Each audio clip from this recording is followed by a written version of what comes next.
Let's go up to Winnipeg, Manitoba, Canada, and talk to Kate. What's up, Kate?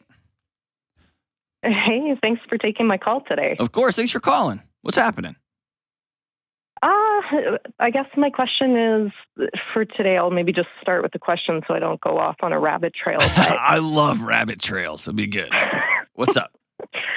I had a bit of like an acute situation that happened with my husband. He had a medical emergency, and since then I've been having a lot of anxiety, panic attacks a little bit. And a little bit of a panic attack? That's so perhaps, good.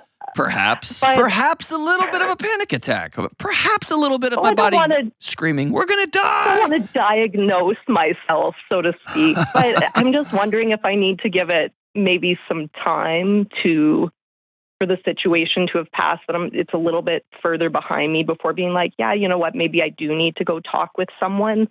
What was the medical emergency? So we were at church in between our services, and we were sitting down just talking with a friend of mine, and all of a sudden my husband says to me, something's wrong, and I look over, and that was the last he remembers, and he started seizing. It went on for about 5 minutes. And 5 minutes of a seizure? Yeah. Ooh, that's a good one.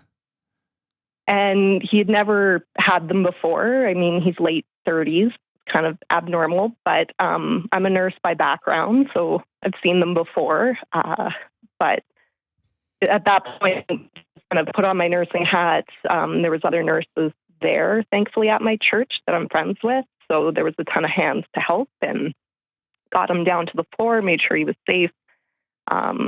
He started going blue at that point, stopped breathing, had a hard time finding his pulse. We were able to find it, and then just waited for him to finally come to, which took a bit longer after all of that. So,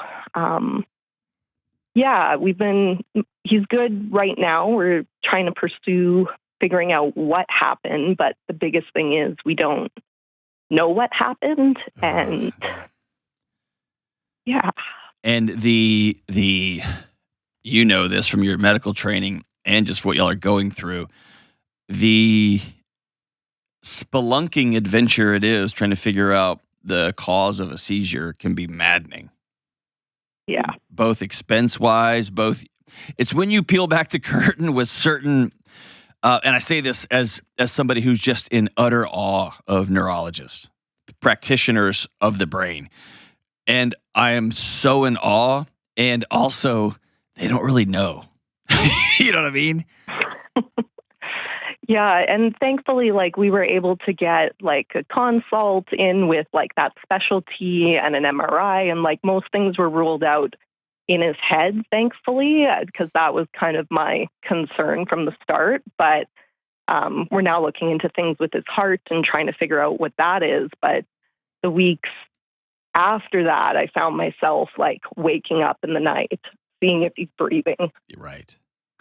Okay, so I want to relieve you of a lot, and then I'll give you a couple things I want you to do, okay?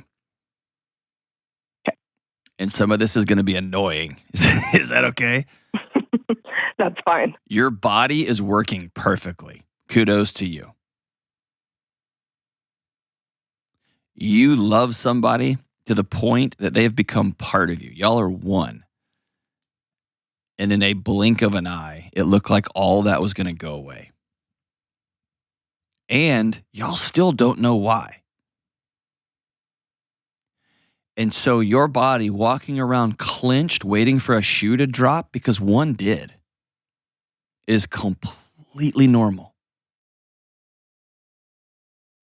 And my fear is in this situation that you're going to start having anxiety about having a panic attack. Right? Am I onto it? Yeah, there's been some of that. The hardest part's been the worst of it. The nighttime stuff has gotten better, but anytime going back to church, yes, once again, irrational. All right. Well, hey, that was going to be one of my homework assignments. Here's what I would love you to do. I would love you to get with the church and your husband and go at a time when there's nobody there and y'all hold hands and you walk back into that building and sit back in those same seats. And we actually have, shockingly. Good. It's been a few weeks now, Okay. and the first time was really hard. Yeah. Because your body put a GPS pin in that environment and said, this environment's where somebody I love dies. Or more importantly, this is where somebody I love is in pain and I can't do a freaking thing about it. And that powerlessness feeling is overwhelming. And by going back in there and going back in there and going back in there, another part of this that we don't talk about very much is this happened in front of a whole bunch of other people. Mm-hmm. So whether you want to have processed it or not, there's an embarrassment part to this, right?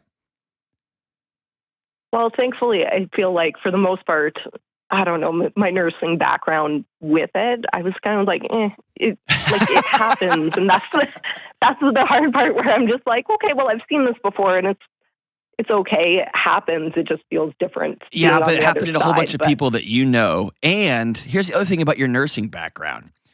Your nursing background, your bell curve has shifted. All day, every day, you see people who woke up not wanting to see you.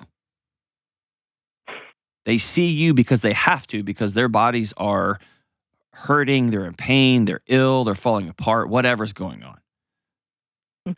And so you see a select part of society every single day, and it's very easy to begin to transpose that, to lay it on all of us. Mm-hmm. Right? Yeah. And that gets real scary. My dad was a homicide detective, and he used to, all he ever dealt with was the things that never happen. Nobody gets murdered by their boyfriend. That's super rare. Except in my dad's world, it happens every day. And so when my sister wants to go on a date, he's like, wait a minute, where's the hatchet? And it's like, there's no hatchet, dude. Right? And so for you, it's like medical emergency, the lights, the sirens. You know what this could mean because you've been in the rooms when the doctors called it, right?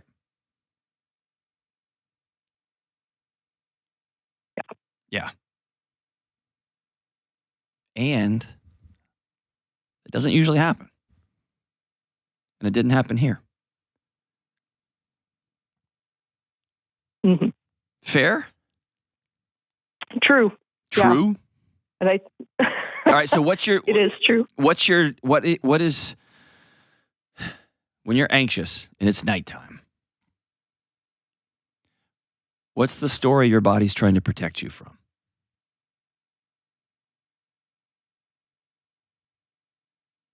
I think the fear of it happening again and not having him. Yeah.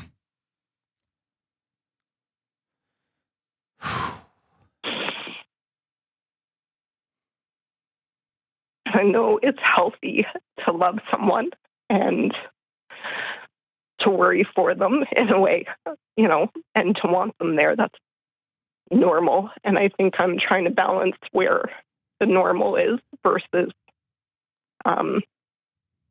being like, no, this is taking too much in the sense of worrying to the point of not wanting to engage or to want to turn off. When did this happen? A little over a month ago. Okay. Give yourself 60 days. Okay. And I want y'all to start doing something called SOS, skin-on-skin contact, 4 times a day. When you wake up in the morning first thing, you can hold hands, you can touch bare feet. It doesn't have to be sexual at all. Right before you go to work, I want you to hold him. I want you to put your hand on the back of his neck and feel his skin, and I want him to do the same thing to you. And then right when he gets home, and then right before bed. Do it for 15 to 30 seconds, and it will be weird, and it will be oddly intimate.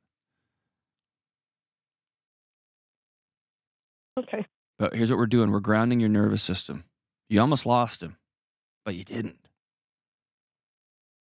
And your body is now busy. Brene Brown calls it dress rehearsing tragedy.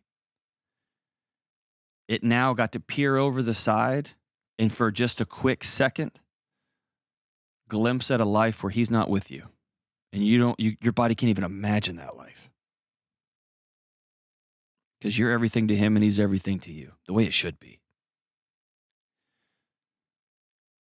And so what we have to do is we have to teach our body that he wasn't okay, but he is now. And we're going to figure it out. We're going to keep plugging along. He wasn't safe then, but he's safe now. And there is no dress rehearsing tragedy. There's no way to hedge. You can't practice. You can't tense yourself up in anticipation of something bad happening to the person that you love. Because when that actually happens, there's no amount of preparation that can prepare you for it. Yeah. Right? What I don't want to have happen here is you end up clenching up so tight and holding everything so tight that you miss the beauty that is your relationship. It's love, right?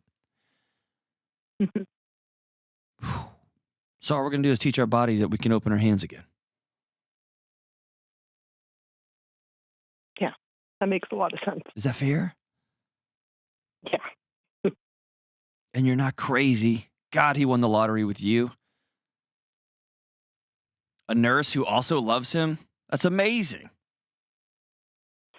And who's not embarrassed when he's having a seizure in front of all of your family and friends. That's even better.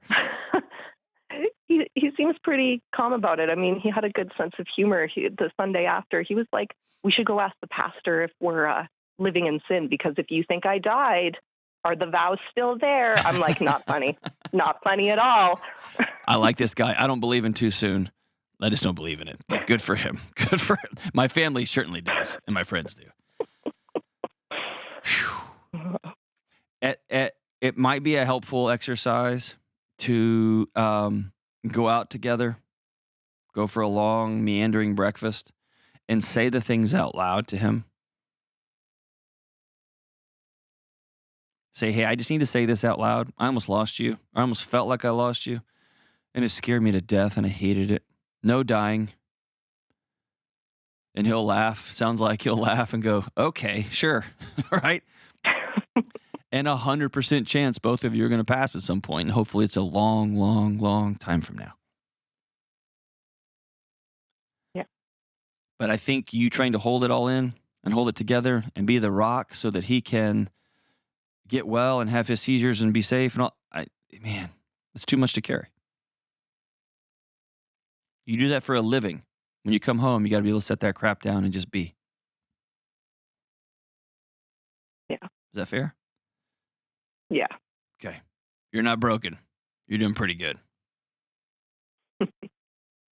Thanks. Some of this you can't control. And chasing down seizures sometimes it's just cut and dry. It's easy. And sometimes it is just frustrating. And then I've had several folks that I've been with, walked with it. They never found out. It was just felt like a one-time thing, or it was dehydration, or, I mean, they're just saying, I don't know what it is. Who knows? And hopefully that's what that was. It was a one-time deal. Mm-hmm. And hopefully y'all get some answers. Yeah. But you're doing all right. Hang on the line, Kate. I'm going to send you Building a Non-Anxious Life. We'll mail it up to you there in Canada. This isn't going to help like in the acute phase, but over time, it'll give you some context for you and your husband to just begin to say, okay, now that we've been to the edge and looked over, hey, you're not allowed to ever do that again, ever, knowing that that's more just a fun thing to say. There's no reality to it. And broader, all right, do we have everything in place? Do we have a will? Do we owe a bunch of people a bunch of money? Do we have other relationships that I can call on in the middle of the night when I'm sad, when I'm lonely, when I'm whatever? Let's be honest about those things. And let's plan for it, because it comes for us all. Whew. And in the meantime, give yourself some grace, Kate. Man, he's lucky to have you. Awesome.